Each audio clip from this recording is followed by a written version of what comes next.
Okay, thank you, Professor Jacquet. We're going to have you stick up there with the other panels. Going to start in a few, but just we'll get now to other committee members. We're joined by some others as well. Thank you all for participating. Mr. Williams. Well, so if the correlation has been reduction of state funding and the rise of non-resident sort of mirroring that that decrease in state funding, if it's a question of the institution having to find other ways to fund its services, I mean, is your takeaway that the best, if we view this as negative, which we do, I think I'm not speaking for out of turn to say that increase in non-resident enrollment when if we had the money having residents in those slots would be our preference. Is it to turn that around, right? Is that to for us to fund the enrollment that we expect out of the UC? I mean, I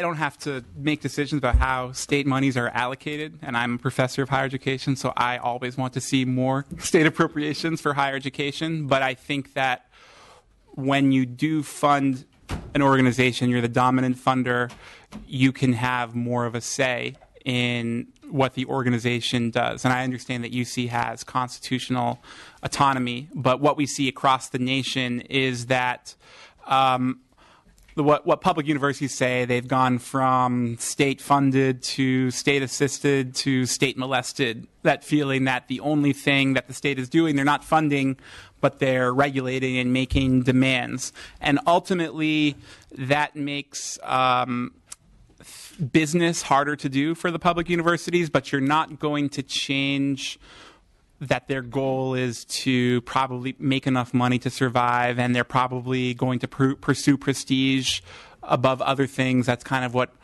public research universities do. I'm losing sight of the question you asked, but if you increase state appropriation, then you can make a stronger demand on enrolling more California residents.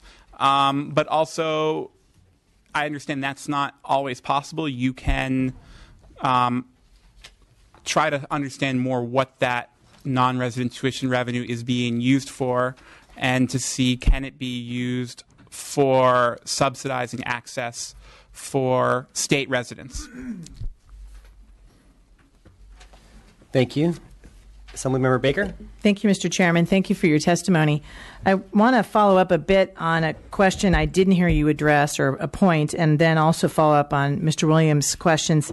The first is there any?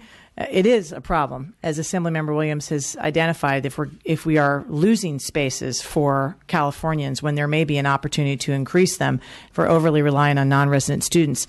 But I'm wondering, have you in your studies, or as you've reviewed this issue, looked at how UC can be doing things differently with their money they are already getting? Because much of what we're asked to do is provide more funding, and with that should always come an obligation to examine either long-term cost containment, administrative expansion of costs. And that's really, I think, important for us, particularly because sometimes we put burdens on UC to report back to us on 10 different things, and that costs them money and resources. And should we be doing that? And secondly, do they, of their own need, have an obligation to reduce their own administrative costs, spend the money more wisely? So if we were to give them more money, it's really going to have the result we want, which is, I think, an excellent education for Californian students. So can you address that one first? What in your studies have you seen, since I'm making this a very long question that probably should have been a shorter one, that can be done differently at UC to spend whatever we give them better? I think I'm a little bit out of my depth there, because the data that I have access to is pretty crude, and it doesn't do a good job, particularly at making statements about how institutions are expending their resources. So I can't answer that as a researcher. As someone who works in a university, I see that additional regulations add to the cost of doing things, even if those regulations are designed to try to make things more efficient. And I can imagine that you see inefficiencies in administration or how things are being done at UC. And I would say certainly that's something you want to help them be more productive and more efficient. But I would try to do that without adding more regulations, because that's the difference between publics and privates in terms of efficiency, is that privates can do things without so much paperwork, and that makes the cost of doing business lower. But I can't speak intelligently about specific recommendations. I don't have the background. Well, if you knew what data points you needed to feel a little bit more comfortable with even a slice, whether it's looking at pension-related issues and salaries or other points, that would be helpful to know. Happy to have you share that with us. I mean, from my own experience as a professor at University of Arizona, finding ways to reduce the number of meetings is always like, this is an important meeting, but there's certainly, I look up the salaries of administrators sometimes, administrators who seem to their main point is to try to get me to go to meetings that I find useless, and they make a lot more than me, and I wonder, why is this person here? And it seems that their role is purely to make me go to meetings that are wasting my time. But now that's just, I'm getting myself in trouble. In seriousness, that the increase in administrative positions is exactly where we can look, I think.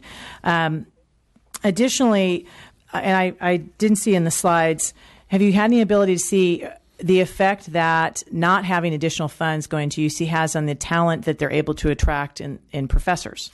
Because one of the points we also hear is, look, we are competing with Harvard and MIT and all across the board. There's some place with the tree in Palo Alto, Stanford, I think it is. That they're trying to compete with that, and so they have to have more in order to keep that talent. Have you been able to? Do you know what data points you'd need for that? Have you been able to see what are we seeing a potential loss of teaching talent coming to UC as a result of what they say is not enough money?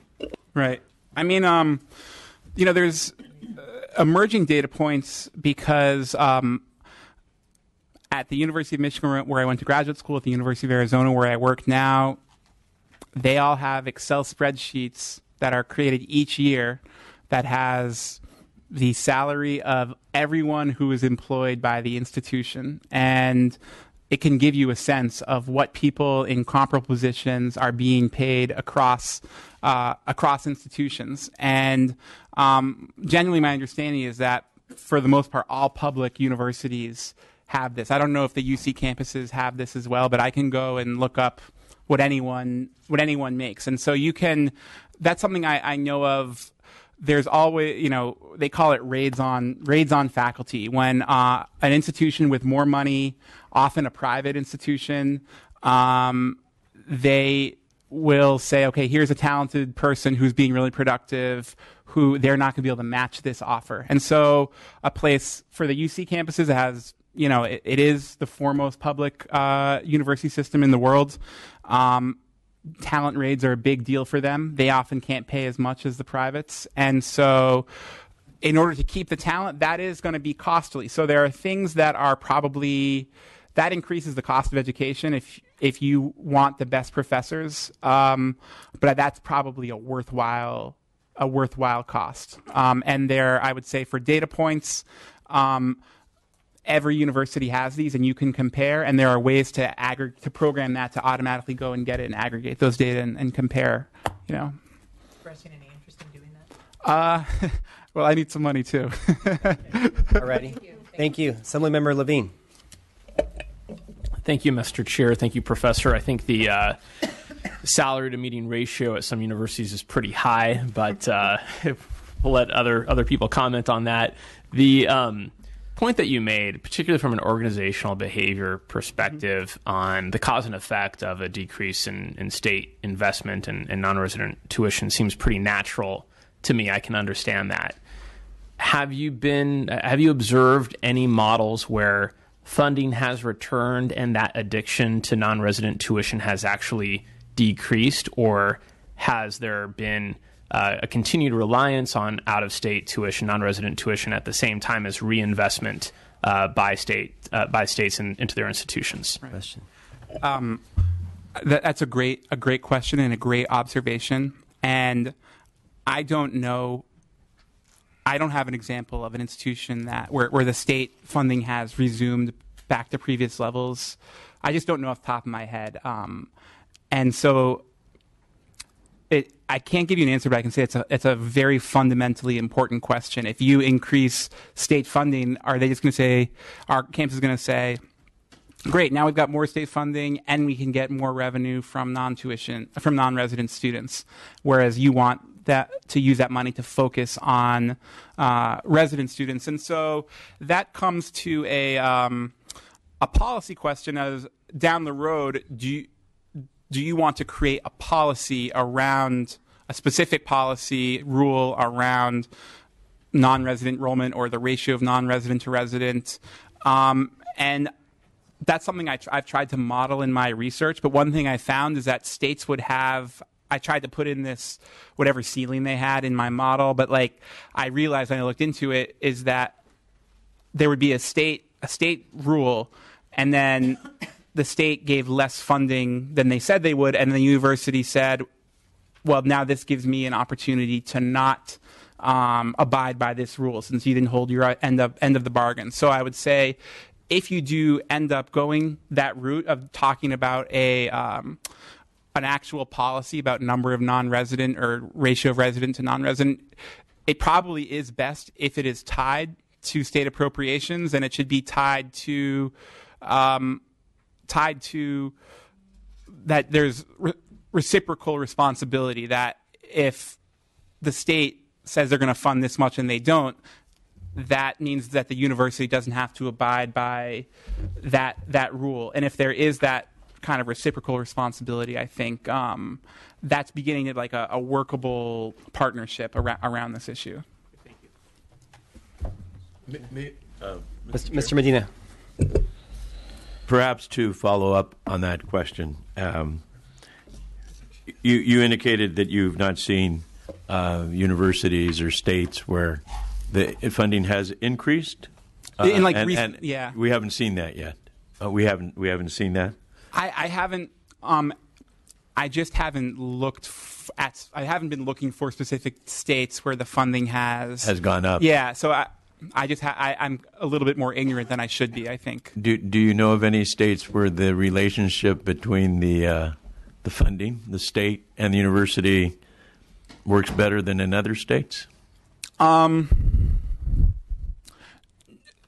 but I think it's because of there are other people who focus more on the policy side. My research tends to focus more on, I just see the numbers and then look at how organizations behave, but I don't study specifically the relationship between the state and the university. So I just can't speak intelligently about it.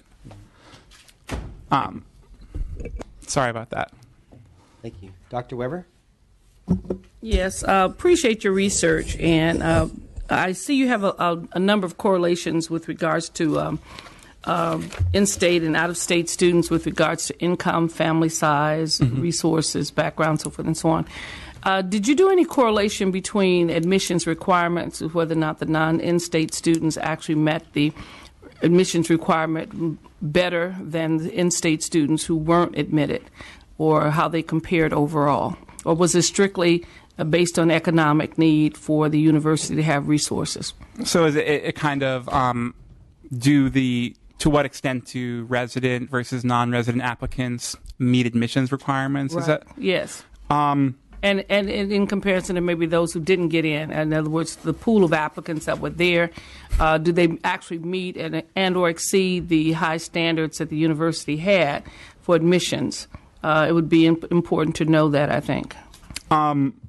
I think that is an extremely important question. I haven't done that research myself, and some of my students, my student Kristen Cummings, her thesis was just looking at, admissions requirements for resident versus non-resident students, and I think that what the data bear out is actually resident students who are actually enrolled usually have higher high school grades than the non-resident students, and the non-resident students tend to have higher SAT scores. And I think that's partly because of the correlation between income and being resident versus non-resident students. Like, these are high-income students that are non-resident.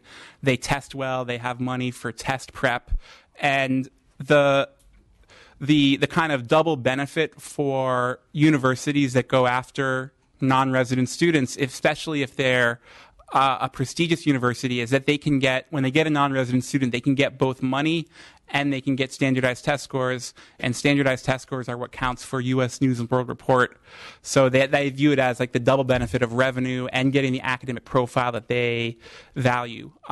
So I think one thing that we do see is that certain academic criteria are being valued more than others. I don't think high school coursework is being valued as much, and that's an area where resident students have tended to do better than non-resident. But that's all I can. Beyond that, I can't say much more intelligently. I think Did you it's a have great any question. information on the success of resident versus non-resident students in terms of graduation rates?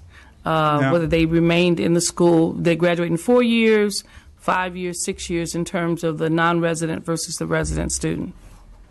I do not, and I think that's a great question. One thing I can say, somewhat anecdotally, is that at the University of Arizona, non-resident, that is our answer to declining state appropriations as well, and it's an extremely high percentage of our net tuition revenue, which is now twice as big of a revenue source relative to state appropriations. And we are in that kind of lower tier of public research universities. So when we go after non-resident students, we're not going after people that could get into UC Berkeley. And we have had apparently problems with dropout for these non-resident students, and it's been such a big thing that we're in the midst of creating a retention and bridge program targeted at non-resident students.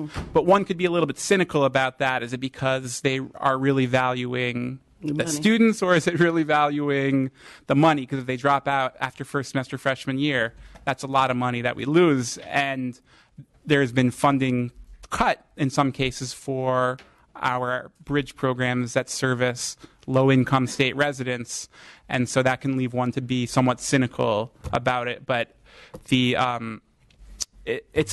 question of the success it's a great question. But I think what happens at Arizona is very different. What's going to happen at like UC, which will also be different. What happens at maybe Merced or Riverside.